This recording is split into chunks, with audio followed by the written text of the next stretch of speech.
అంటే దళితులకా, గిరిజనులకా, మైనారిటీలకా, రైతులకా, ఎవరి కోసం ఉన్నట్టు ప్రభుత్వం నాకు అర్థం కాదు. అంటే చాలా ఘోరమైనటువంటి పరిస్థితులలో పోవడమే కాకుండా మళ్ళీ ఇంకోటి పెట్టిన కొండియాల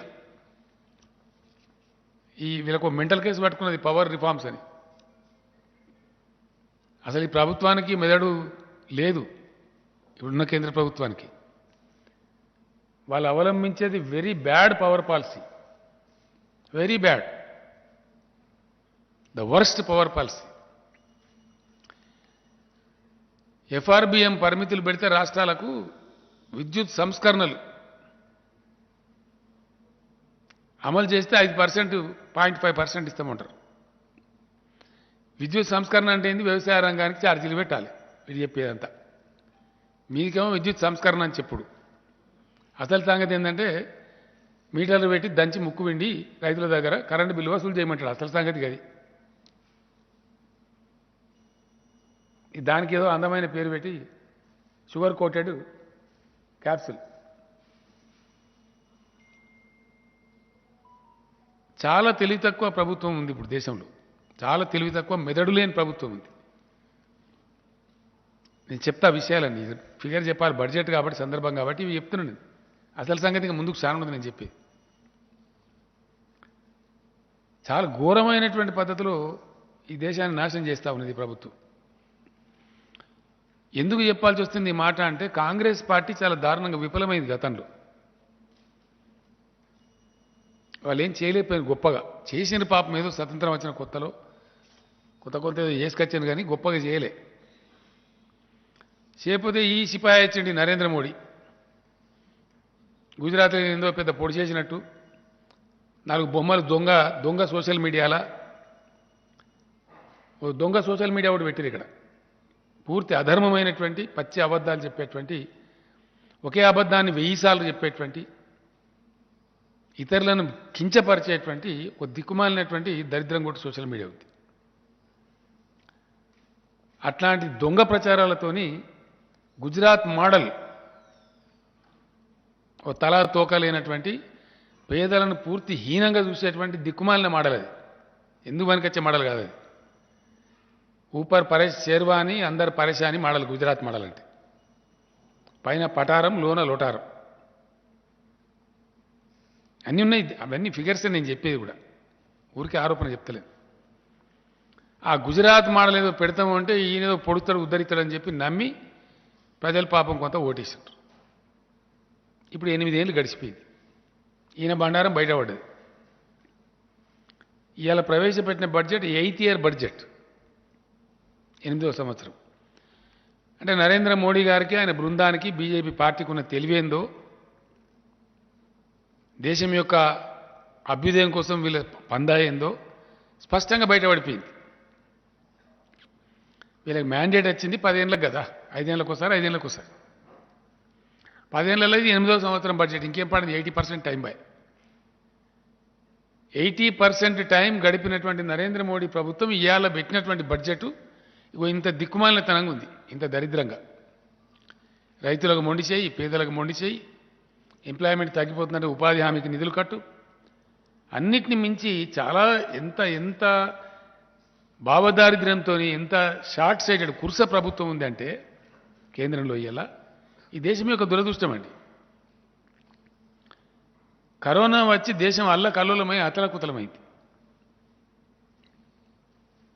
సరే, ఈ ప్రభుత్వం చాలా దుర్మార్గంగా వ్యవహారం చేసింది, చాలా దరిద్రం కొట్టి వ్యవహారం చేసింది. పవిత్రమైన గంగానదిలో శవాలు తేలేటట్టు చేసింది. ఎప్పుడు తేలలే గంగానదిలో శవాలు. అంత దరిద్రం కొట్టి ప్రభుత్వం. లక్షల మంది ప్రజలకు రైలు టికెట్ కూడా ఇవ్వలే కనీసం. అంత నిర్దాక్షిణ్యంగా వ్యవహారం చేస్తే 1000 కిలోమీటర్లు నడిచి వేలాది మంది చచ్చిపోయారు పాపం. నేషనల్ హైవేల మీద చచ్చిపోయారు, పిల్లా పాపలతో చచ్చిపోయారు. అంత దరిద్రం కొట్టి ప్రభుత్వం. కరోనాలో వీళ్ళు చేసిన వ్యవహారం ఎంత దరిద్రంగా ఉందో మనందరికీ తెలుసు, దేశం ప్రపంచమంతా చూసింది. నేను ఎందుకు ఇంత ఆక్రోశపడుతున్నా, ఎందుకు ఇంత బాధపడుతున్నా అంటే, మనకు కూడా మిడతలు వస్తాయని చెప్పి మనము భయపడ్డాం. మన దాకా రావు యాక్చువల్గా. రాజస్థాన్, గుజరాత్ ఆ ఇంటర్నేషనల్ బార్డర్లో సెంట్రల్ ఏషియా నుంచి వస్తాయి. Central Asia, Afghanistan, via Pakistan మన ఇండియన్ బార్డర్కి వచ్చిపోతాయి అవి. ఎప్పుడైనా కానీ మన దగ్గర దాకా రావు. కానీ పోయినసారి విచిత్రంగా అవి హర్యానాలో వచ్చి, మధ్యప్రదేశ్కి వచ్చి, మహారాష్ట్రకి వచ్చి, మన విదర్భ బార్డర్ దాకా వచ్చినాయి, మన ఛత్తీస్గఢ్ బార్డర్ దాకా వచ్చినాయి.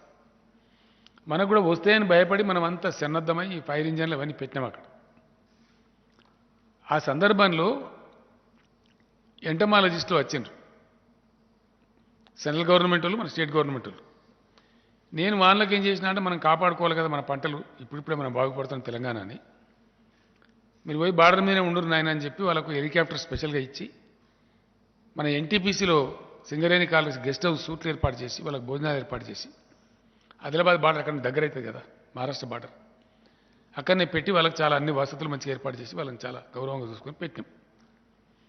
సరే, వాటిని వాళ్ళే చంపేసినారు. ఎవరు మహారాష్ట్ర, ఛత్తీస్గఢ్, మధ్యప్రదేశ్ వాళ్ళే చంపేసినారు. అదృష్టం కొద్దీ మనకు రాలేదు, మనం బచాయించాం ఆ ప్రమాదం నుంచి. తర్వాత వాడిని ఇక్కడికి వచ్చారు, ఒక రివ్యూ మీటింగ్ జరుగుతుంది. నేను అమాయకంగా, నాకు తెలియదు, ఎందుకంటే నాకు ఆ విషయంలో నాకు పరిజ్ఞానం లేదు. లేక నేను అడిగిన, ఇంత సాంకేతిక యుగము, ఇంత శాస్త్ర పరిజ్ఞానం వచ్చింది ప్రపంచానికి, వీటిని నిర్మూలించవచ్చు కదా, ఈ మిడతల బాధ లేకుండా ప్రపంచానికి చేయొచ్చు కదా అంటే, చేయలేం సార్ అన్నారు వాళ్ళు. ఎవరు? ఆ ఎంటమాలజిస్టులు. ఎందుకు చేయలేరు అంటే వాళ్ళు ఏం చెప్పినంటే, సార్ మానవ జాతితో పాటు ఇవన్నీ ఉంటాయి, ఇప్పటికున్న పరిజ్ఞానం మేరకు, మనుషులకు అందినటువంటి విజ్ఞానం మేరకు, శాస్త్ర పరిశోధనలు తేల్చినటువంటి ఫలితాల మేరకు ఇప్పటికి అర్థమైంది ఏంటి అంటే, humans came to the globe 4 lakh years ago, 4 లక్షల ఏళ్ల క్రితం మనుషులు వచ్చిరని చెప్తారు. కానీ ఈ కరోనా లాంటి, మిడతల్ లాంటి, ఇంకా అనేక స్వైన్ ఫ్లూ లాంటి అనేక వైరస్లు, లక్షలాది వైరస్లు 8 లక్షల సంవత్సరాల ముందే వచ్చినాయి సార్. మనుషుల కంటే 4 లక్షల సంవత్సరాల ముందు వచ్చినాయి, వచ్చేవి నిక్షిప్తమై ఉన్నాయి. వాటికి ఎప్పుడెప్పుడైతే వ్యతిరేకమైనటువంటి పరిస్థితులు వస్తాయో అవి విజృంభిస్తాయి, మనుషుల్ని బాధ పెడతాయి, చంపేస్తాయి అని చెప్పిండు ఆయన. మరి ఏం చేయాలని అడిగినాడు. నువ్వేదో నేను ఒక్క మిడతల గురించి అడిగితే నన్ను భయపెట్టివి ఏమయ్యా, నాకు అర్థం కాదు. లక్షలాది వైరస్లు ఉన్నాయంటే, ఇప్పుడు కరోనా లాంటి ఇంకెన్నో లక్షలు ఉన్నాయట, అవి కూడా వస్తాయని చెప్పిండు ఆయన. మరి ఎట్లా అని నేను అడిగితే ఆయన ఏం చెప్పిండంటే, ఏం లేదు సార్, తెలివికల ప్రభుత్వాలు, తెలివికల సమాజాలు ఉన్న కాడ హెల్త్ ఇన్ఫ్రాస్ట్రక్చర్ను బాగా పటిష్టం చేసుకుంటారు, చాలా చక్కగా తక్కువ నష్టాలతో బయటపడతారు. అంటే వైరస్ వచ్చుడు ఎట్లా వస్తాయి, ఇది ఆ వైరస్, కానీ తక్కువ నష్టాలతో బయటపడతారు. మరి ఏంటి అంటే, మీరు కూడా మీ రాష్ట్ర ప్రభుత్వం కూడా మీరు మంచిగానే చేసుకుంటున్నారు, కానీ హెల్త్ ఇన్ఫ్రాస్ట్రక్చర్ బాగా బలోపేతం చేసుకోవాలి సార్ అని చెప్పారు. దాన్ని అనుసరించుకొని తెలంగాణలో చాలా ఎక్స్ట్రా బడ్జెట్ పెట్టి 10,000 కోట్లు సపరేట్గా పెట్టి TIMS, Telangana institute of medical science and సంస్థ ఏర్పాటు చేసి, దాని కింద ఇప్పుడు హైదరాబాద్లో 4 పెద్ద హాస్పిటల్ ఇస్తున్నాం.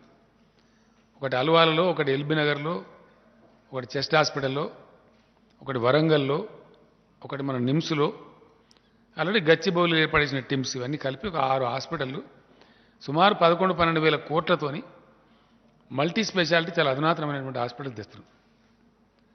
రాష్ట్రంలో ఉన్న బెడ్స్ అన్నింటినీ కూడా, గవర్నమెంట్లో ఉన్నటువంటి వాటిని అన్నిటికన్నా ఆక్సిజన్ బెడ్స్ చేస్తున్నాం, వెంటిలేటర్లు సరిపడా పెట్టుకున్నాం. ఆక్సిజన్ ప్రొడక్షన్ కూడా గతంలో బాధలు పడ్డాం కాబట్టి, మన రాష్ట్రానికి అత్యవసరం పడితే ఎంత కావాలి అంటే ఒక 550 టన్నులు కావాలంటే చెప్పినాం. మంత్రి గారు అదే పనిలో ఉన్నారు. దగ్గర 380 టన్నులు అయితే వచ్చింది, ఇంకో 200 టన్నులు పెంచుతున్నారు. అంటే సన్నద్ధమవుతున్నాం. ఒకవేళ భవిష్యత్తులో అనుకోని వైరస్ ఇట్లా వచ్చినా అర్జెంటుగా మనం రంగంలోకి దూకి ప్రజలను కాపాడుకోవాలి కాబట్టి మినిమం ఇన్ఫ్రాస్ట్రక్చర్ను మ్యాక్సిమం చేసుకోవాలని చెప్పి ప్రయత్నం చేసి పెంచుకుంటున్నాం. ఇది ప్రపంచవ్యాప్తంగా అన్ని దేశాలు పెంచుకుంటున్నాయి. దురదృష్టం ఏంటంటే, ధర్మ మార్గంలో నడవాలని శాంతి పర్వంలో స్లోగన్ చెప్పినటువంటి మన భారత ఆర్థిక మంత్రి కరోనా మీద హెల్త్ డిపార్ట్మెంట్కి ₹1 పెంచలే, హెల్త్ బడ్జెటే పెంచలే. ఆరోగ్య రంగం మీద ఎంత శ్రద్ధ ఉండాలా? కరోనా లాంటి మహమ్మారి పీడించిన తర్వాత we need to develop our health infrastructure very immensely. We were expecting Government of India to come forward with a great initiative of increasing the health budget, but most unfortunately, paisa venchale కొద్దిగా తగ్గించారు, రూపాయి కూడా వెంచలే. అంటే మరి దేనికి చేసినట్టు వీళ్ళు? సాంఘిక సంక్షేమం లేదు, రైతు సంక్షేమం లేదు, పేదల సంక్షేమం లేదు, నిరుద్యోగ సమస్య మీద లేదు, హెల్త్ ఇన్ఫ్రాస్ట్రక్చర్ లేదు, ఎడ్యుకేషన్ రూపాయి పెంచలే. మరి యాడికి పోతుంది అన్నట్టు ఈ సంపద? ఏం జరుగుతుంది అన్నట్టు? గోల్మాల్ గోవిందం. బ్యాంకుల అప్పులు తీసుకొని వేల కోట్లు లక్షల కోట్లు ముంచిపోయిన వాళ్ళకు ఇస్తారు సబ్సిడీలు. రిఫార్మ్ పేరు మీద, కరెంటు సంస్కరణల పేరు మీద కరెంటు షావుకారుల జేబులు నింపే ప్రయత్నం. భారతీయ జనతా పార్టీ పరిపాలన అంటే దేశాన్ని అమ్ముడు, నమ్మి ఓట్లేసిన ప్రజలకు అమ్ముడు,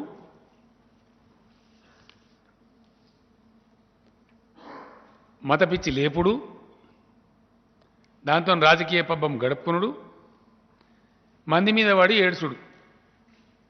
భారతీయ జనతా పార్టీ ఇది కనబడుతుంది. ఇప్పుడు ప్రజలకు మతపిచ్చి లేవాలి, తద్వారా 4 ఓట్లు కొల్లగొట్టుకోవాలి. పక్క వాళ్ళే చెప్తారు కదా సిగ్గు లేకుండా మా మతతత్వ పార్టీ మాదని. మతపిచ్చి లేపాలి, మంది మీద వాడు ఏడవాలి, దేశ ఆస్తులన్నీ అమ్మాలి, దానికో డ్రామా కొట్టి ఏదో తమాషా చెప్పి భారత శ్లోకం భగవద్గీత శ్లోకం అని మందిని గోల్మాలు తింపాలి. ఇది గోల్మాల్ గోవిందం. It is a fact. అన్ని పచ్చి అబద్ధాలు. ఇంకా తమాష ఏంటంటే గ్లోబల్ హంగర్ ఇండెక్స్ నేను గతంలో కూడా చెప్పిన,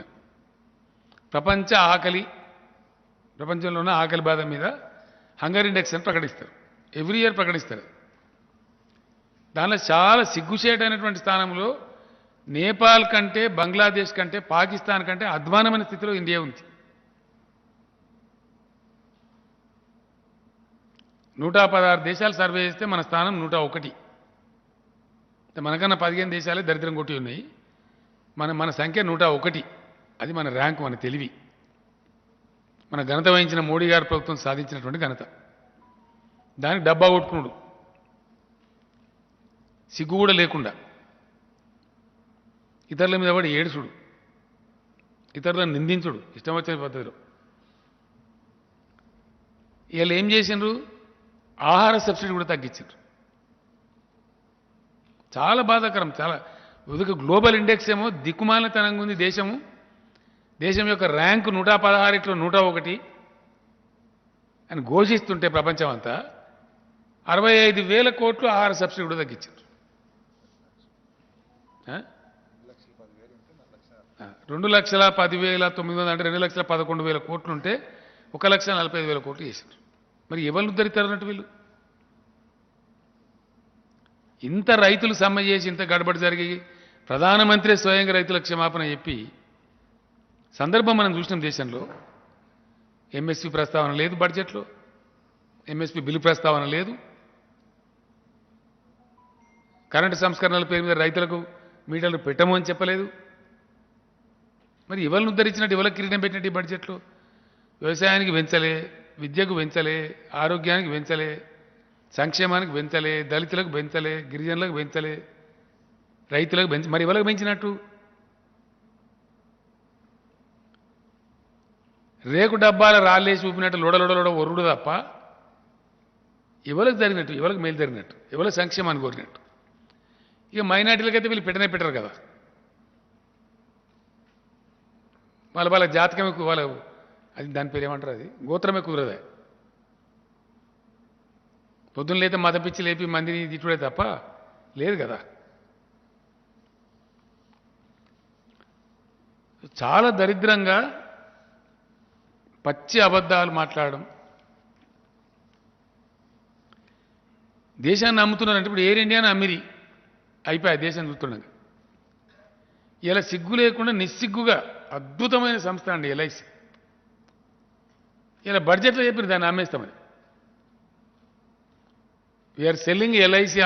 ఎల్ఐసిని ఎందుకు అమ్ముతున్నారు మోడీ గారిని అడుగుతున్నా? దేనికోసం అమ్ముతున్నారండి? నష్టం వస్తే అమ్మాల, మంచి లాభంలో ఉంది, అంతర్జాతీయ స్థాయిలో అద్భుతమైన పేరు ప్రతిష్టల్ని. దాన్ని ఎందుకు why the government of India is selling LIC? मेरा दिमाग बहुत छोटा है, मुझे समझ में नहीं आ रहा है. ఇది I'm sorry, my heart is bleeding. Why the government of India is selling of LIC? ఎవరి ప్రయోజనాలు ఆశించి అమ్ముతున్నారు మీరు? అంతర్జాతీయంగా ఉండేటువంటి అమెరికాలో ఉన్నటువంటి అతిపెద్ద బీమా కంపెనీలకు మీరు బ్రోకర్గా వ్యవహరిస్తున్నారా? వాళ్ళకి లాభం చేస్తారా? ఎస్, నేను ఆరోపిస్తున్నా తప్పకుండా. ఏం దందా ఇది నాకు అర్థం కాదు. ఎవరు మోసం చేస్తున్నారు మీరు? ఇంత ఆత్మవంచన మీరు చేసుకొని ప్రజలను వంచి అన్ని అబద్ధాలు చెప్పి గోల్మాల్ చేసి ఇదేమన్యాయం అండి? ఇంత దారుణంగా ఉంటుందా? ఒక్కటన్నా ఒక మాట మీద ఉన్నారండి? By 2022 doubling the income of farmers అయిందా? రైతుల ఆదాయాన్ని రెట్టింపు చేస్తామని హామీ ఇచ్చిన మీరు అయిందా? రైతుల పెట్టుబడి రెట్టింపు చేస్తారు. ఎరువుల ధరలు పెంచి, డీజిల్ ధరలు పెంచి, దున్నుకానికి పైసలు పెంచి, వారి కోతల యంత్రాలు పెంచి అన్ని పెంచి నాశనం చేసి పెట్టుబడి రెట్టింపు చేసింది తప్ప రైతుల ఆదాయం రెట్టింపు చేయలే. మీరు రెట్టింపు చేస్తే రైతులు ఏమైనా పిచ్చోళ్ళా? एक साल तक क्यों आंदोलन करता रहे भारत के किसान? ठंड में, धूप में, बारिश में 1 साल तक क्यों आंदोलन कर रहे थे? क्या किसानों को कुत्ता काटा था? अन्य अबद्धम. హౌసింగ్ ఫర్ ఆల్ పచ్చి బోకస్. ఏదండి అయిందా housing for all? By 22 housing for all. ఇది గోల్మాలని నేను అంటున్నా. వాస్తవం కాదా? ప్రతి ఇంటికి 15 లక్షలు ఇస్తాం, నల్లధనం తెస్తాం. తెచ్చిండ్రా? చెప్పిన నల్లధనం దేలే. ఉల్టా మీ హయాంల్ని అతి ఎక్కువ బ్యాంకు మోసగాలందరినీ విదేశాలకు పంపించారు మీరు. వాళ్ళ పేర్లు ఏంటంటే ఉన్నాయి అన్ని. నీరవ్ మోదీ, మన్ను మోదీ, ఎవడో షోక్సీ, బిక్సే, ఆ పేపర్లలో వస్తాయి. ఆ విజయ్ మాల్యా, ఇంకెవడో ఉన్నాడు. గజ దొంగలు, బ్యాంకు దోపిడిగాళ్ళు, బ్యాంకులను ముంచిన వాళ్ళందరూ మీ హయాంలో వేరే దేశంలో పోయి మంచిగా హ్యాపీగా ఎంజాయ్ చేస్తున్నారు. బ్లాక్ మనీ వాళ్ళందరినీ బయటికి పంపిన గనులు మీరు. మీరు బ్లాక్ మనీ తేలే. 15 రూపాయలు కూడా వనికి ఇయ్యలే. 15 లక్షలు ఇస్తామని పచ్చబద్దాలు చెప్పారు. మీరే కదా చెప్పిన 15 లక్షలు ఇస్తామని, మేము చెప్పలే కదా.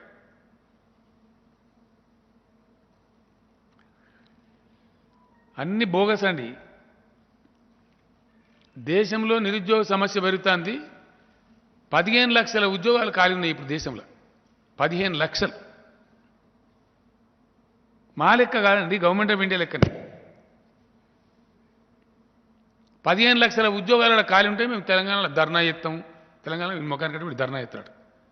ఇప్పుడు చేస్తాం ధర్నా. ఇక